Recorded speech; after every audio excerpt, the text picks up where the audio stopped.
Welcome back, ladies and gentlemen. Today I want to talk specifically about Chapter 2 of the raid and the best free-to-play team that you can have that has actually been able to max out difficulty 3 for that 900,000 points. And no, it's not the Haradrim. We know that they are having their difficulties at the moment and you do have to pump a lot of resources into them for very little result. I'm talking about Isengard. Now personally, I haven't really done a lot of work on these guys, but I know that a lot of people have been working on Isengard, whether it's just for their Shadow campaign, whether it's for the arena. They do have a lot of uses and they are quite a popular team. So what we are going to go through is just how to build that team up to get that 900,000 points. So the first thing we're going to do is we're going to take Azak out of that team. He is a bit of a glass cannon. If you do want to put a lot of resources into him, yes, he can pump out a lot of damage. He can be really good for that, but he is also very easily defeated in a battle. So what we're going to do is we're going to swap him out for Gorza. Again, a lot of people have put a lot of resources into him, so he shouldn't be too much of a difficulty for people to swap out and put into this team. He's a lot more robust, can take a lot of damage, and we know that he can dish out quite a bit of damage himself. Now, like any team, you should be focusing on trying to get all of these characters up to level 60. You want to get them all the way up to gear 8 and make sure that you are farming those shards. All of these characters are very easy to farm, so you shouldn't have too much difficulty there getting them up to 7 stars. Again, these things will take a little bit of time, but if they're going to be one of your main projects, there's no reason why you shouldn't be putting those resources into them. In terms of abilities, now the one thing that I do like about this team is that it is not essential to have all of these abilities maxed up to level 6, spending all of these purple ability materials, unlike the Haradrim that do need quite a lot to get them to work. With these guys, there are very few abilities that you really need at level 6. Everything else can kind of just be built up as you go. Obviously, the stronger that you make them, the more effective they're going to be, especially when it comes to hitting that troll once he's downed and getting rid of that health to get those bonus points for yourself. So the first thing you want to do when it comes to abilities is make sure that every single ability is at least level 3. That is the highest that you can get them without having to use any of the purple ability mats. And with Isengard, a lot of their good features do come in those first 3 levels, so they are going to be quite effective. The first one we will look at is Gorza, for the simple fact that most of you have probably already poured a ton of resources into this guy. There's nothing really specific that you need to focus on. Just make sure you do keep working on this guy. Anything that you put into him will be worth your while. His first special ability there does cleanse boons from the opponent, so he will have that benefit, but because he's a little bit slower, he's not going to be wiping a heap of momentum off that troll anyway, but he is going to be doing a lot of damage. So keep putting your resources into him. When you can max him out, he is just going to be an absolute bulldozer and nothing will really get in his way. So we'll move on to Ugluk. Now, the one thing that you've really got to remember with Ugluk is his leadership ability that does allow the team to heal themselves every time they put a Bane on the opponent. If you have a look there, the level 4 ability there adds 5% focus. That's going to make sure that those Banes do stick a little bit better. So you want to at least try and get that 5% on there because it does affect the entire team. As far as level 5 and 6 go, they are ones you can come back to later because there's an extra 10% max health that you can put on your other characters in your team. Now on his basic ability here, as you can see, once you get to level 4, he always gains provoke. If you've come up against him in the arena, you do know that that provoke can be quite annoying, especially when you're trying to focus taking down a different character. That can be quite helpful. It may not be as helpful in the raid itself, but there's nothing wrong with putting that ability on there. And obviously the other ones are going to do a little bit more damage, but on the basic, you don't have to worry too much. It's not a huge damage dealer, so you don't really have to pour a heap of resources into that one. If we go on to his first special ability though, as you can see, putting that blind, that is definitely something that you really want to be able to do. You can put that on the troll, he won't be able to hit you, helps the team survive just that little bit longer. At level 2, it reduces the stamina cost, and everything after that is just going to add damage. So as you go, there's nothing wrong with putting a little bit more into that, just to be able to chip away at him just that little bit more. You want to be able to do as much damage as possible, but don't go pouring all of your resources directly into one of these abilities straight off the bat. You can always come back and build that up later on. For his second special ability here, now this is his team up ability with Morhor. Again, it's something you can come back to, add that extra damage to this one a little bit further down the track as you're developing other members of the team. This way you can start pouring a little bit more damage into him. When you get this one to max level, this can do quite a lot of damage with Morhor in the team. So again, you will come back, you will put more into this, but don't go putting them all into this straight away because it is such a huge cost. Build up some of your other characters, then you can come back and slowly start building this one up as well. Now for his passive, this is actually a very interesting one, especially in terms of the raid. Now that extra block chance just means you're going to reduce the damage when you do get hit. Now if he is provoking, forcing the troll to hit him, he has a very good chance of blocking, and what that's going to do, every time he blocks, it'll add weak-minded to the troll. If you max this out, that'll be for 2 turns, and what this does, it reduces his resistance, meaning that you're able to put those banes on the troll far easier. And the best thing about that is once you get those banes to stick a lot more regularly, not only is there the effect of the bane, but you've also got that healing mechanic that comes into play every time you put the bane on the troll. Now moving on to Ugluk's tag team partner here, Morhor.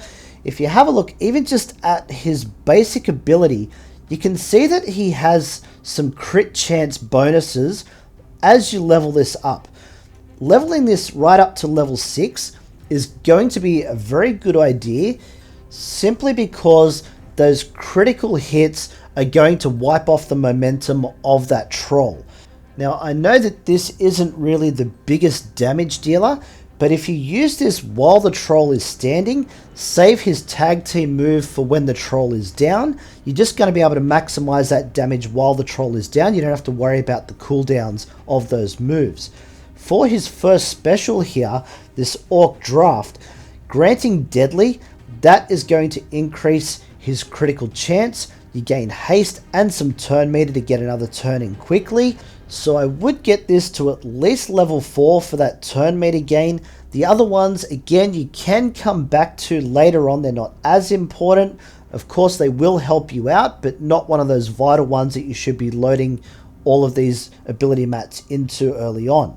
For his second special ability, even at level 2 there, that's when he's going to call Ugluk to attack. Everything after that is going to be bonus damage.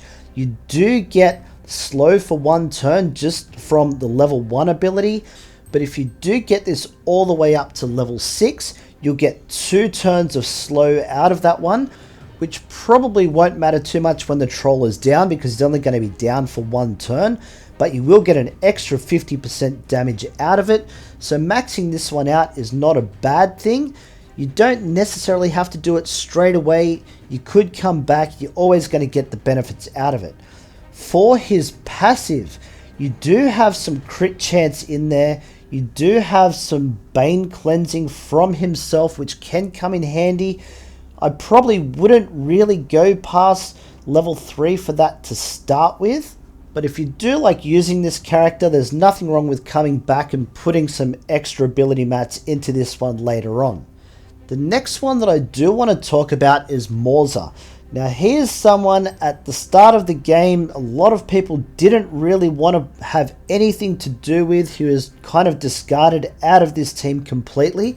But for the raid, he does have a very, very good feature. So we'll go through his abilities here, starting off with his basic.